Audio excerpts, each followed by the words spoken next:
तो हाय नमस्कार बच्चों, मैं आपका केमिस्ट्री पार्टनर ऋषभ सर।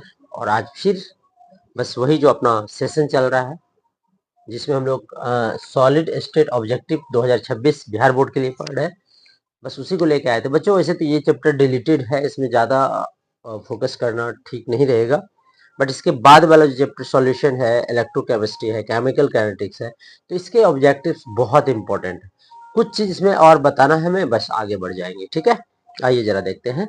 कल हमने थोड़ा चर्चा किया था एससीसी, बीसीसी और एफसीसी, इसके कोऑर्डिनेशन नंबर की चर्चा किया था, नंबर ऑफ एटम्स की चर्चा किया था, ये सब हम लोग देखे थे।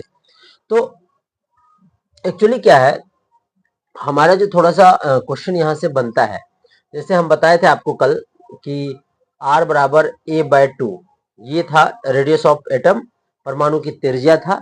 और ये किसके लिए था? ये सरल घनीय एकक कोष्टिका के लिए था। इसमें a क्या है सर? a किनारे की लंबाई है, एज लेंथ है, और r क्या है? रेडियस है, त्रिज्या है परमाणु का। तो कभी कभी a अगर दे देता है आपको, जैसे मान लीजिए एससीसी के लिए क्वेश्चन दे दिया कि एससीसी के लिए a दिया है 110 pm, ऐसा आपको क्वेश्चन दिया, और r पूछ लिया, तो r बराबर होता है बच्चों, आपको फॉर्मूला पता है a/2, तो r बराबर हो जाएगा, a का वैल्यू है 110 पिकोमीटर और बाय 2, तो r बराबर हो जाएगा 55 पिकोमीटर। ये आंसर होगा। ऐसे ऐसे ऑब्जेक्टिव भी कभी कभी पूछते रहते हैं। ठीक है, कोई दिक्कत नहीं है, ये छोटा छोटा ऑब्जेक्टिव है जो आपको कभी कभी पूछा जाता है। तो आज का जो श्रेणी है हमारा, उसमें हम लोग देखने जा रहे हैं, बीसीसी आपसे पढ़े थे। आज जो हमारा श्रेणी है जिसमें हम लोग देखेंगे, छोटा सा चीज और याद रखिएगा, एक आता है निविड संकुलन। निविड संकुलन, संकुलन है ना, इसको बोलते हैं निविड संकुलन, जिसको बोलते हैं आप क्लोज पैकिंग कर सकते हो, क्लोज्ड पैकिंग। तो आप इसमें ज्यादा कुछ अभी देखना नहीं है क्योंकि ये चैप्टर रिलेटेड है, तो हम थोड़ा सा इसमें देखते हैं। बिहार बोर्ड के लिए क्वेश्चन आते हैं, लेकिन इसमें देखोगे 1D क्लोज पैकिंग होता है, 2D क्लोज पैकिंग होता है और 3D क्लोज पैकिंग होते हैं। तो क्लोज पैकिंग 3 प्रकार के होते हैं, एक विमीय, द्विविमीय और 3 विमीय। फिर ये द्विविमीय जो होता है, ये 2 प्रकार के होते हैं बच्चों, एक होता है SCP hexagonal close packing, sorry square close packing, और दूसरा होता है HCP हेक्सागोनल क्लोज पैकिंग। ये भी 2 प्रकार के होते हैं, SCP और HCP हेक्सागोनल क्लोज पैकिंग, और ये तो एक ही प्रकार के होते हैं। इसमें ज्यादा कुछ दिमाग नहीं लगाना है। एससीपी टाइप के जो हेक्सागोनल क्लोज पैकिंग होता है, इसका समन्वय संख्या याद रखिएगा। समन्वय संख्या बच्चों, जो कोऑर्डिनेशन नंबर जिसको आप बोलते हो, वो 4 होता है, और ये जो 20 एससीपी प्रकार का होता है, इसका कोऑर्डिनेशन नंबर आपको याद रखना है 6 होता है।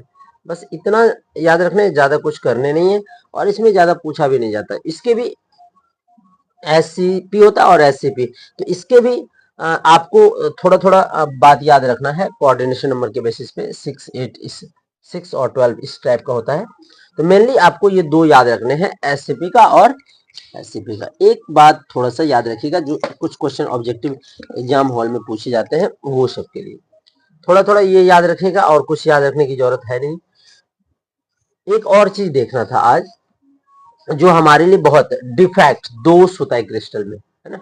डिफेक्ट, डिफेक्ट मतलब होता है क्रिस्टल में दोष। अब ये दोष क्या होता है सर? तो दोष में क्या होता है, कुछ अवयवी कण के हट जाने से, या आ जाने से, या फिर अपने जगह छोड़ देने से कुछ दोष उत्पन्न हो जाते हैं, जिसे डिफेक्ट कहते हैं, दोष कहते हैं, है ना। जैसे इसमें आपको क्या करना है, ये 2 प्रकार का मेनली डिफेक्ट आपको याद रखने हैं। एक होता है बच्चों फ्रैंकल, फ्रैंकल डिफेक्ट, चलिए हम अच्छा से लिख देते हैं, फ्रैंकल डिफेक्ट, कल दोष कह सकते हो हिंदी में। और एक होता है बच्चों शॉर्ट की, शॉर्ट की, शॉर्ट की दोष। तो थोड़ा सा इसको याद रखिएगा, एक फ्रैंकल दोष और एक शॉर्ट की दोष। फ्रैंकल दोष किसमें पाया जाता है, इसका एग्जाम्पल पूछते हैं, और शॉर्ट की दोष किसमें पाया जाता है, इसके एग्जाम्पल, इसका एग्जाम्पल याद रखिएगा ZNS, बहुत इंपॉर्टेंट एग्जाम्पल है। AgCl है, EGBR है, AGBR है, और आप ये सब AGI, ये सब आप याद रख सकते हो, जो बहुत इंपॉर्टेंट है। एक बात याद रखिएगा, फ्रेंकल दोष, AGBR और शॉर्ट की दोष, AGBR में फ्रेंकल दोष भी और शॉर्ट की दोष दोनों होते हैं। इसके एग्जाम्पल क्या, NaCl, KCl, और आप और एक दो याद रख सकते हो, AGBR तो रखना ही है, AGBR ये दोनों में पाए जाते हैं, ये याद रखना है, ये बहुत बार पूछा हुआ क्वेश्चन है। और इसमें एक और एग्जांपल रख सकते हो, सीजियम क्लोराइड। तो दोष जो है डिफेक्ट ठोस में दोष, उसमें आपसे पूछेगा फ्रेंकल दोष और शॉर्ट की दोष। हम आपको पहले भी बोले थे कि हम ऑब्जेक्टिव लेकर के आए हैं, न कि सब्जेक्टिव। सब्जेक्टिव का 2 मार्क्स का क्वेश्चन आएगा तो हम देखेंगे। तो फ्रेंकल दोष याद रखिएगा और शॉर्ट की दोष। फ्रेंकल दोष ZNS, AgCl, AgBr और AgI। बाकी देखो, जिंक के साथ AgAg सब ठो है फ्रेंकल जी। जिंक ZNS के साथ AgAg सब है फ्रेंकल जी। और NaCl, KCl, सीजियम क्लोराइड ये सब है शॉर्ट की दोष। और इसमें एक आया है AgBr, जो फ्रेंकल और शॉर्ट के दोनों दोष पाए जाते हैं। तो ये एक याद रखना है। ये एक छोटा सा टॉपिक था इसके लिए, जिसमें आपको ध्यान रखने हैं थोड़ा सा। और ये पूछे भी जाते हैं, बहुत बार पूछा गया है कि फ्रेंकल दोष कहाँ पाए जाते हैं, शॉर्ट की दोष कहाँ पाए जाते हैं। तो विशेषता आप इसे याद रखिएगा। फ्रेंकल दोष में आपको आप देखे होंगे, आपने क्लास में पढ़ा होगा कि एक कैटायन और एक एनायंस अपने मेन पोजीशन से मिस होकर के, और वो जो क्रिस्टल लैटिस है उसमें फंस के रह जाता है। तो इस प्रकार से जो दोष उत्पन्न होता है उसे फ्रेंकल दोष कहते हैं।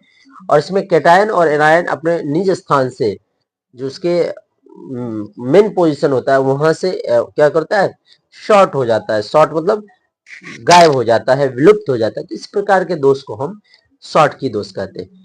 बच्चों इतना याद रखिएगा, इसमें कुछ ज्यादा तो बताए नहीं हम, क्योंकि हमारा जो चैप्टर है वो डिलीटेड है, तो इसलिए इसके कुछ ऑब्जेक्टिव क्वेश्चन जो हम कल कराएंगे। लेकिन हाँ, एक बात विशेष याद रखिएगा, ये ऑब्जेक्टिव क्वेश्चन जो भी होगा बच्चों, ऑब्जेक्टिव क्वेश्चन जो भी होगा, यहाँ मैं लिख देता हूँ सीजियम क्लोराइड, और यहाँ AgI लिख देते हैं ताकि आपको पढ़ने में दिक्कत ना हो, AgI। अब विशेषता याद रखिएगा, हम जो कह रहे हैं इसमें आपको क्या क्या इस चैप्टर में 2 मार्क्स में क्या क्या पढ़ना है। तो 2 मार्क्स में आप पढ़ के जा सकते हो, जो हम आपके लिए आपको कहते हैं। आप 2 मार्क्स में इसके क्रिस्टलीय ठोस और अक्रिस्टलीय ठोस में अंतर आपको बढ़िया तरीके से आने चाहिए। क्रिस्टलीय ठोस और अक्रिस्टलीय ठोस, उसके प्रॉपर्टी जाना चाहिए। फिर क्रिस्टलीय ठोस में 4 प्रकार के ठोस हमने बताया था, आयनिक, आणविक, कोवैलेंट, स्वसंयोजी जिसको बोलते हैं, और धात्विक ठोस, या इसे ही स्वसंयोजी ठोस को ही नेटवर्क ठोस कहते हैं। तो आयनिक और स्वसंयोजी ठोस को आप परिभाषा सहित गुण याद रखिएगा, और आणविक ठोस के उदाहरण और धात्विक ठोस के आपको उदाहरण याद होने चाहिए। ये बहुत मजेदार है। इसके बाद यूनिट सेल अगर आपको याद नहीं रहता है तो कोई बात नहीं, लेकिन हाँ, यूनिट सेल के बाद जो कोऑर्डिनेशन नंबर है, पैकिंग क्षमता है सॉलिड का, ये आपको याद रहना चाहिए। इसके बाद आप आ जाइए डिफेक्ट, जिसको दोष कहते हैं, दोष से याद होना चाहिए। और ये जो रेडियस वगैरह बताया गया था आपको, ये याद रखिएगा, आपका एग्जाम बहुत बेहतर जाएगा, मतलब ऑब्जेक्टिव पैटर्न इससे बनेंगे। ठीक है जी। आगे आपको क्या करना है, सॉल्यूशन का जो पेपर है, जो सॉल्यूशन चैप्टर है, बहुत मजेदार है बच्चों। वो आपको कल हम आपको बताएंगे, जिससे आपको बहुत मजा आएगा। लेकिन अभी हम कुछ ऑब्जेक्टिव क्वेश्चन करने वाले हैं और इसका जवाब आप देंगे। आइए देखते हैं, बहुत ही बेहतरीन ऑब्जेक्टिव जो आपके बोर्ड पैटर्न पे आधारित है। तो ये आपने देख लिया, अब हम इसको मेटते हैं। आइए आज हम कुछ नया बताने जा रहे हैं आपको। इसी चैप्टर के कुछ ऑब्जेक्टिव हम आपको चेक करते हैं कि आपने पढ़ा है तो आप उसका आंसर दे पाते हो कि नहीं। ठीक है जी, आइए जरा देखते हैं कुछ क्वेश्चन जो आपको हम बताते हैं। तो आज हम कुछ क्वेश्चन करवाते हैं और आप उसका आंसर देंगे। क्वेश्चन 1 है बच्चों, क्वेश्चन नंबर 1 आपके लिए दिया जा रहा है। आप बताइएगा कि सरल घनीय एकक कोष्ठिका, सरल घनीय एकक कोष्ठिका जिसको आप SCC कहते हो ना, इसमें परमाणु की त्रिज्या होती है। ऐसा क्वेश्चन आपको पूछा है एक में, R बराबर A/√2, ठीक है। दूसरा क्वेश्चन आपको दिया A/R is equal to √3A/4, और तीसरा दिया बच्चों R बराबर A/2, और चौथा दे दिया आपको, चौथा ऑप्शन है R बराबर 2/A। अब आप बताओ कि इसमें से आंसर क्या है। तो इस टाइप से क्वेश्चन आपको स्वाभाविक पता है कि क्या होगा आंसर, R बराबर A/2 नहीं होगा, कि होगा, होगा। ये आपका करेक्ट आंसर है, ठीक है। आगे चलते हैं, दूसरा क्वेश्चन आपके लिए। अगर आपसे पूछ दिया कि SCC सरल घनीय एकक कोष्ठिका का संकुलन क्षमता होता है, संकुलन क्षमता बता सकते हैं आप, संकुलन क्षमता होता है कितना होता है, तो आप बताओगे। तो आपको एक ऑप्शन देते हैं 52.4%, दूसरा दे देते हैं 47.6%, तीसरा दे देते हैं आपको 74%, और पांचवा दे देते हैं बच्चों, चौथा दे देते हैं 26%। क्या जाएगा आंसर? अब आप बता सकते हो इसका आंसर SCC है सर, तो इसका संकुलन क्षमता होगा सर 52.4%, ठीक है। इस प्रकार के दूसरे क्वेश्चन हम निपटे। तीसरा क्वेश्चन जो आपके लिए हम लेकर आए हैं, ये क्वेश्चन है बच्चों, ध्यान रखिएगा, जो बात बता रहे हैं उस पर विशेषता याद रखिएगा। आपको पूछा कि FCC फलक केंद्रीय एकक कोष्ठिका, FCC होता है फलक केंद्रीय एकक कोष्ठिका का संकुलन क्षमता होता है। बहुत इंपॉर्टेंट क्वेश्चन होता है, क्या मारोगे, एक में 52.4%, दूसरा में आपको 26%, तीसरा में वही 74%, और पांचवा में चौथा में 68%। क्या होगा आंसर इसका? तो सर FCC है ना, FCC का संकुलन क्षमता तो आप ही ने बताया था कि 74% होता है, सबसे ज्यादा होता है। बहुत अच्छा। आगे एक और क्वेश्चन आप कर सकते हैं, यहाँ पे जगह है हमारे पास, तो हम एक क्वेश्चन देते हैं। अगर आपको ऐसे क्वेश्चन पूछा कि FCC का संकुलन क्षमता नहीं, इस बार पूछा FCC में अवयवी कणों का समन्वय संख्या क्या होगा, संख्या होगा आपको इसका आंसर बताने हैं। तो एक में दे दिया बच्चों 6, दूसरा में दिया 12, तीसरा में दिया 8, और चौथा में दिया 5। बता सकते हैं आप इसका आंसर? तो FCC है सर ना, FCC के लिए FCC में अवयवी कणों का समन्वय संख्या तो आपने बताया था 12 होता है। इस टाइप से क्वेश्चन बहुत बेहतरीन है बच्चों। आइए कुछ और बताएं। आपसे पूछा क्वेश्चन, निम्न में से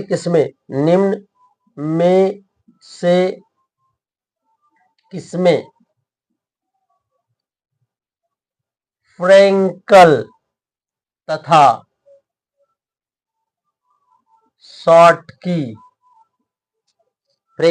शॉर्टकी दोनों दोष पाए जाते हैं, दोनों प्रकार के दोष पाए जाते हैं। तो एक में ऑप्शन दे दिया NaCl, दूसरा ऑप्शन दे दिया AgCl, तीसरा ऑप्शन दे दिया CsCl, और चौथा ऑप्शन दे दिया AgBr, है ना। तो आंसर अब क्या जाएगा आप बता सकते हो? तो आंसर जाएगा आपका सर AgBr। क्या जाएगा आंसर? AgBr। हमने बताया था कि जिसमें दोनों प्रकार के दोष पाए जाते हैं। आइए कुछ और बताएं हम आपको। जैसे अगर आपको पूछ दिया, क्वेश्चन नंबर 4 था, ये 5 है, क्वेश्चन नंबर 6 पूछा कि पिंड पिंड केंद्रीय एकक कोष्ठिका में पिंड केंद्रीय एकक कोष्ठिका में रिक्त स्थान का प्रतिशत होगा। बहुत मजेदार क्वेश्चन है बच्चों। तो एक में आपको ऑप्शन दिया हमने कि 52.4%, दूसरा में दे दिया बच्चों आपको 26%, तीसरा में दे दिया बच्चों आपको 32%, और चलिए इसमें वो चेंज करते हैं 68%, और चौथा में दे दिया आपको हम बच्चों, मैंने दिया 47.6%। क्या जाएगा आंसर? सर पिंड केंद्रीय है ना, इसका संकुलन क्षमता 68 होता है ना, तो आप 32 में टिक मारो, क्योंकि खाली स्थान इसमें 32% होता है। इस टाइप से बहुत सारे क्वेश्चन आते हैं बच्चों। आगे आइए, हम आपको एक क्वेश्चन और देते हैं। क्वेश्चन नंबर 7 क्वेश्चन कहता है बच्चों, ब्रेवे जालक की कुल संख्या होती है। ऐसा क्वेश्चन आपको दिया, ब्रेवे जालक की कुल संख्या होती है, एक में 7, दूसरा में 13, तीसरा में 14, और चौथा में दे दिया मान लो बच्चों 15। क्या जाएगा? सर आपने बताया था कि ब्रेवे जालक की संख्या पूछे तो हमारा आंसर जो होता है 14। ठीक है, अब लास्ट क्वेश्चन एक और आपको दे दूं मैं, 8वां क्वेश्चन है बच्चों, मूल तंत्रों की कुल संख्या होती है। तो एक में बच्चों अगर आपको दे दिया 5, दूसरा में 6, तीसरा में 7, और चौथा में 8, तो मेरे बच्चे मूल तंत्रों की जब भी संख्या पूछा जाए तो आप ध्यान रखिएगा 7 होता है। इस टाइप से बहुत सारे ऑब्जेक्टिव बिहार बोर्ड में बस इसी लेवल का पूछा जाता है, लेकिन हम लोग क्या करते हैं, बड़े बड़े लेवल का ऑब्जेक्टिव पढ़ के जाते हैं और छोटा छोटा भूल जाते हैं। तो ऐसा गलती अब नहीं करना है, हमें हर छोटे छोटे ऑब्जेक्टिव को करके जाने हैं, और ज्यादा मार्क्स नहीं लाना है। 70 क्वेश्चन है और 35 ऑब्जेक्टिव बनाना है, तो 35 ऑब्जेक्टिव में छोटे छोटे ऑब्जेक्टिव बना करके आप बहुत बेहतरीन तरीके से इसको बना सकते हैं। आज का ये बहुत ही बेहतरीन क्वेश्चन है बच्चों, इसको एक बार देखिएगा, और कल हम बहुत ही बेहतरीन और बहुत ही बेहतर जो आपका चैप्टर है वो सॉल्यूशन लेके आएंगे, और सॉल्यूशन में आपने अपने क्लास में बहुत अच्छे तरीके से पढ़ा होगा। बच्चों अगर इस तरह के छोटे छोटे क्वेश्चन को हम करके बहुत आगे बढ़ सकते हैं, बहुत अच्छा मार्क्स ला सकते हैं। अब की बार जो आपका सपना है मार्क्स लाने का, वो पूरा करिए, और ईश्वर आपके साथ हो, यही दिल से कामना है। धन्यवाद, थैंक यू, फिर कल मिलते हैं। आप सब, मैं अपना काम कर रहा हूँ, आप अपना काम जरूर करिएगा। जितने बच्चे हमसे जुड़ेंगे, मैं उतना अच्छा वीडियो बना के और उतना अच्छा ऑब्जेक्टिव सॉल्व करवा के आपको जिताने का काम करूंगा। धन्यवाद, जय हिंद।